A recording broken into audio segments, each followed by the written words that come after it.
বর্তমান সময়ে দক্ষিণী সিনেমা কাঁপিয়ে দিচ্ছে বলিউড ইন্ডাস্ট্রিকে। কার্যত কেজিএফ, সালার, পুষ্পা আর কান্তারার মতো ব্লকবাস্টার দিয়ে বলিউডকে চ্যালেঞ্জ ছুড়ে দিয়েছে দক্ষিণ ফিল্ম ইন্ডাস্ট্রি। এবার সেই সাফল্যের ধারায় পা রাখলেন বলিউডের হ্যান্ডসাম হিরো ঋত্বিক রোশন।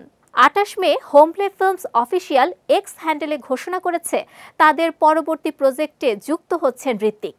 পোস্টে লেখা হয়েছে, ঋত্বিক, যাকে সবাই গ্রিক গড বলেন, তিনি লক্ষ লক্ষ হৃদয়ের অধিপতি। হোমপ্লে ফিল্মসের সঙ্গে কাজ করতে আগ্রহ প্রকাশ করেছেন তিনি। আমরা দর্শকদের এক অনন্য অভিজ্ঞতা উপহার দেওয়ার স্বপ্ন দেখছি। প্রযোজনা সংস্থার সহ প্রতিষ্ঠাতা বিজয় কিরাগান্দুর জানিয়েছেন, আমরা সবসময় এমন গল্প বলার চেষ্টা করি যা মানুষকে অনুপ্রাণিত করে। ঋত্বিকের সঙ্গে আমাদের এই নতুন যাত্রা সেই লক্ষ্যেরই এক বড় পদক্ষেপ। এই ঘোষণার পর থেকেই জল্পনা তুঙ্গে। কেউ বলছেন কেজিএফ চ্যাপ্টার 3-তে যশের সঙ্গে স্ক্রিন শেয়ার করবেন ঋত্বিক, কেউ বা মনে করছেন সালারের নতুন কিস্তিতে দেখা যাবে বলিউডের এ সুপারস্টারকে। হোমপ্লে ফিল্মস এর আগে কেজিএফ ও কান্তারার মতো ছবি প্রযোজনা করেছে, যা বক্স অফিসে বিপুল সাফল্য পেয়েছে। ফলে এই প্রযোজনা সংস্থার সঙ্গে ঋত্বিকের চুক্তিকে তার ক্যারিয়ারের বড় মোড় বলেই মনে করছেন অনেকে।